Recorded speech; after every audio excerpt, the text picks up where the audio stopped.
all those moments will be lost in time. Hey guys, what's up and welcome back to my channel. So today we're going to talk about a case that makes my blood boil. On top of that, a bitch is already in a mood. I am in a mood. I feel like I've been tested by all sides. I don't know how I haven't flown off the handle yet. I am this far from losing my entire shit.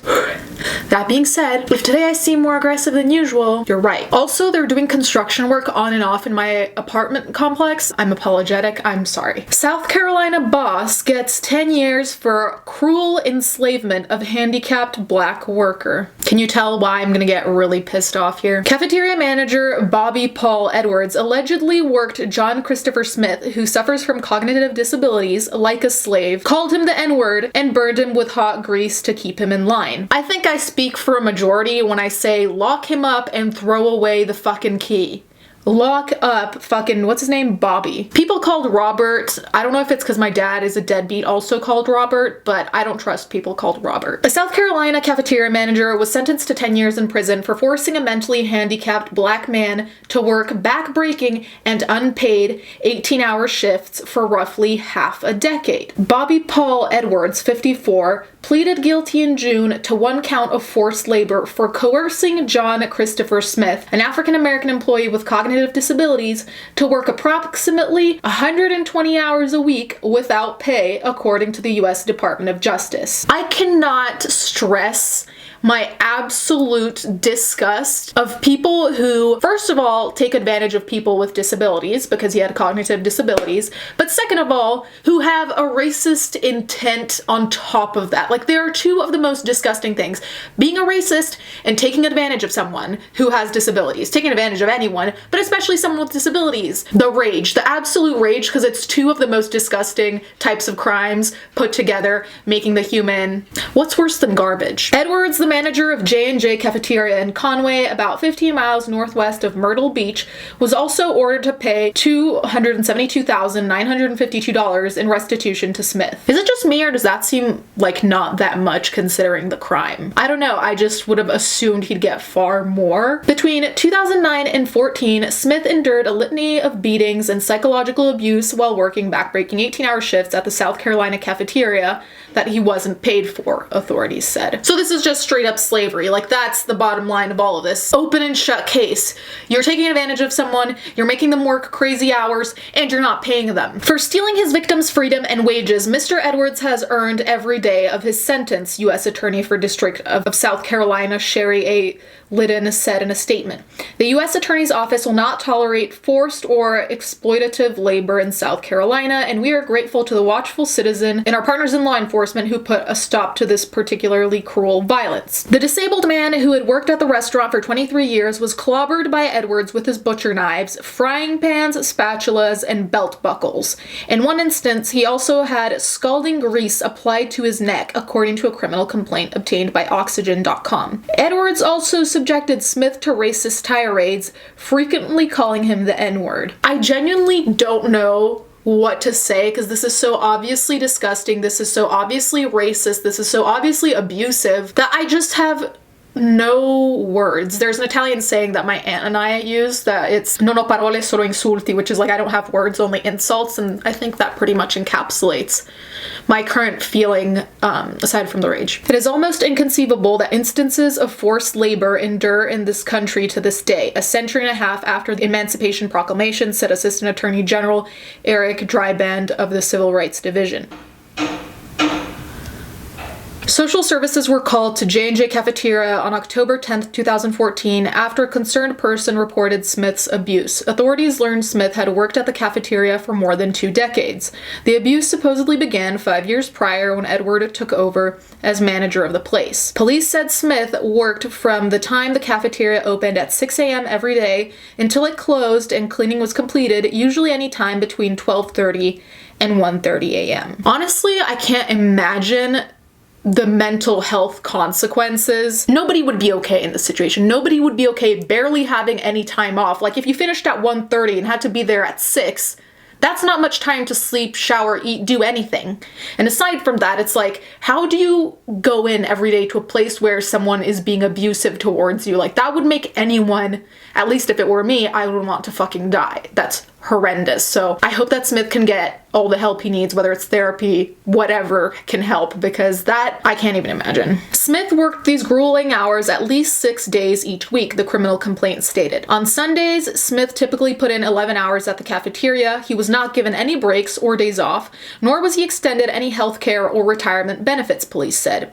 He wasn't afforded sick days either, despite requiring to be carried home and physically fed some of the nights he worked. I think it's clear that Bobby Edwards, the fucking moron, racist, asshole, a string of other words I'm thinking of that I'm not gonna say. I don't know how you see another human in this amount of physical pain because of you, in this amount of mental pain probably, because of you, to the point where he has to be physically fed and carried home, and you can sleep at night? You're okay with that. That doesn't alarm you. No normal human decency instincts kick in to say, damn, this is fucked up. This person needs days off. This person needs to get sleep. This person needs to be paid and treated like a fucking human. This is just straight up slavery. Like, and the thing that's crazy to me is that it seems like it was one of the customers who noted this, which makes me think that Edwards wasn't even trying to hide his bigotry. Like, he wasn't even trying to hide that he was being racist, that he was being abusive, because otherwise how would this customer have noticed unless, like, he caught him at a moment when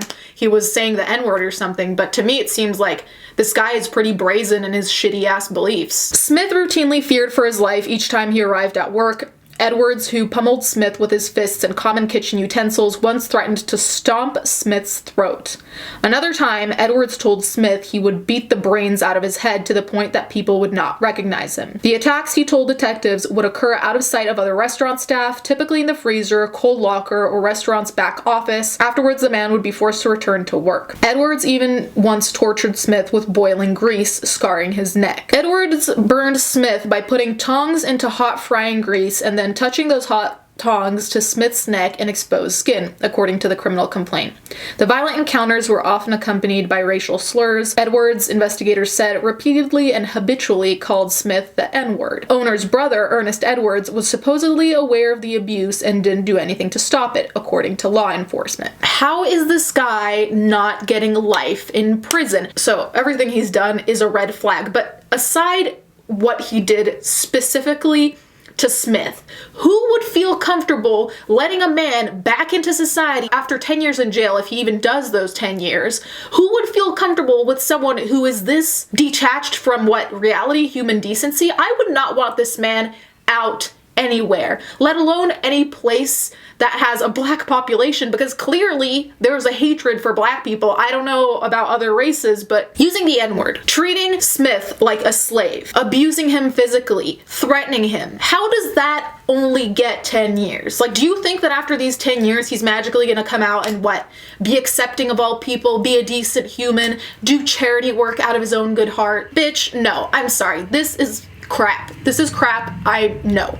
He should just be locked up for good, throw away the key. Also, what the fuck? The brother just knows and is okay with that? That's the other thing. How do you know your brother is a piece of shit who has a slave, essentially, who has enslaved a man with cognitive disabilities, and you just don't say anything? You're like, ah, that's just Bobby, you know, he's just a racist asshole, you know. Make it make sense. But even during the few hours he had away from the hellish cafeteria, Smith was still a prisoner to his boss, who also managed the filthy, cockroach-infested apartment building Smith lived in directly behind the restaurant. Smith lived in what can be best described as squalor, the criminal complaint against Edwards stated. Investigators described the apartment's living conditions as deplorable and subhuman. Apart from maintaining an iron grip on Smith's work and personal life, Edwards also worked to distance the disabled man from his family through lies and deceit. Just when I thought this could not get worse, it's like Smith genuinely had no breaks from this piece of shit man.